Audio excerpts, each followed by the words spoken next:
Gears of War 2 launches worldwide on November 7th. We've never made a worldwide launch like this. We're scared but so excited. We're at the point where we're not just making movie or game launches, we're making true entertainment launches. There's guys waiting in line in Seoul and in the West Coast and the East Coast, all getting their copy of Gears of War at the same time, part of a community.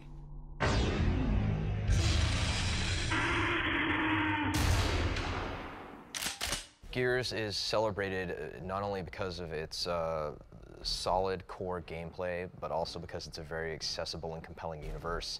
It's a familiar universe, but it's also very over the top and very fantastic. I think the biggest thing you've got to have is you've got to have the larger-than-life stars. You have to have intense action, tons of explosions, tons of gunfire and special effects. And then you have to sprinkle in a little bit of drama and, of course, romance for the ladies. If something happens to me, promise me you'll look for Maria. When you add in multiplayer components, when you add in being able to share this popcorn ride with a friend, I think that's what truly makes a blockbuster in this day and age. I think those features are necessary in a game. It's true that a lot of video games that have big success aren't necessarily the most artistic or well-delivered stories, but I'm really hoping that with Gears of War 2 we can be both, that we can be a game that millions of people play and enjoy, but that we tell an important story, a story of moral ambiguity, of character and growth. If you think of a movie like The Dark Knight, this is a highly accessible film, action flick, summer popcorn that's got so much story and depth to it. We're working with those guys, the Legendary Pictures guys, on the Gears of War movie, and I would love to achieve that. You know it. Well, let's go chunk some bullets in them grubs.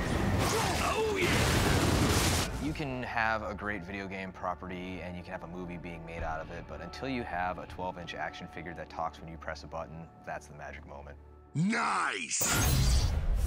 The thing that makes a popcorn or an epic film great is the shared experience. And I think when you have video games that are building to these tremendous launches, you're continuing that trend as far as playing it with a buddy right next to you. You're waiting in the midnight launch queue in order to get your hands on, and you're doing it in a virtual form as far as posting on the internet and discussing your experiences with the game. It's like this wild roller coaster ride that's a combination, some kind of mutated baby, of all of your favorite sci-fi, action, horror, and monster movies. But for me, and I know for a lot of people, the biggest thing is the fun you can have with your friends. I love co-op and players being able to play a game, together. I think the difference of skill level between players often varies greatly. And I think co-op is a great way of kind of giving a casual gamer a leg up into a game, and by allowing one player to play the game on hardcore mode and the other one to play on insane, kind of bridges that girlfriend gap of, hey honey, what are we doing on Friday night? And it's like, well, we're gonna go kill some locusts.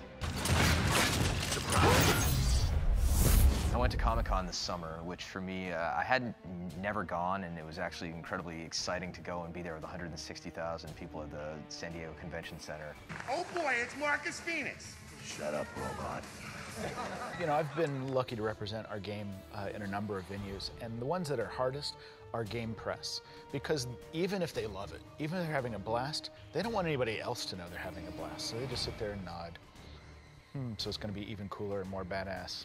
And I love the first one. And they don't say a thing. It's so unsatisfying, right? But the hardcore fans that were packing that room, I mean, on every single thing we showed, they went completely insane, and I almost got misty-eyed. I love those guys, right? Because they've taken apart our game. They've got so much ownership for it. That's why we make it. 1,000 guys in New York. What's your favorite character? Oh, I love Gus. Here's Dom. I love Dom. Why do you love Dom? And they really are part of our franchise, and that's the reason to make it. I think we're officially at the point where so much of pop culture is driven by that passionate type of person who will spend the time to build a costume, or they'll build a replica, lance or chainsaw. They'll, get a tattoo of the characters and, do whatever it takes to kind of represent and show how big of a fan they are. And I find that to be the most flattering thing about, the job that we were able to do here making games. Biggest thing for me as an artist and seeing hardcore fans out there is seeing all the Gears of War tattoos. That just blows my mind. That's a lifelong commitment. You're putting permanent ink on your body. Once you see that guy in the locust costume, like mowing his lawn, or like in the supermarket, like, picking up like milk and looking at it and sniffing it and things like that, I think it'd make a great YouTube video. Well, I think with video game advertising growing up, you traditionally had, you know, back of the box, 10 weapons, 10 enemies, 10 levels, right? And now we're actually selling the theme and the experience as far as a commercial like Mad World or the upcoming Last Day.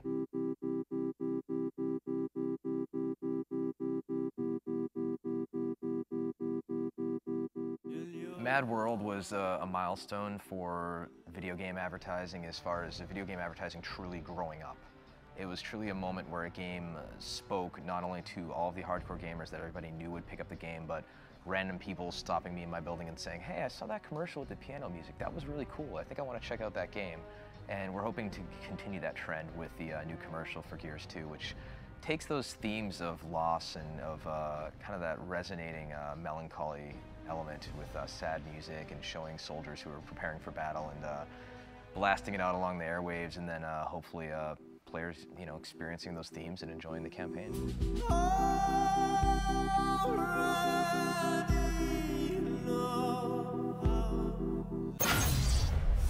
The creator of Princess Mononoke has this great quote, which is basically, if you want to grow your audience, you have to betray part of your current audience, because you have to change what you're doing to expand your audience. And that's scary for us, but we know that as we grow our game, as we change it, someone's going to get pissed off. You killed who? We always kill someone, right? But someone's going to be upset they'll have lost their main character. So it's really a balance of keeping our hardcore fans happy, but changing the games in ways to make it more accessible to new people. We cut all the blood, for example, from Gears of War 2. Because we just don't want to make a violent game. It scares people off. It's a Christmas game, really.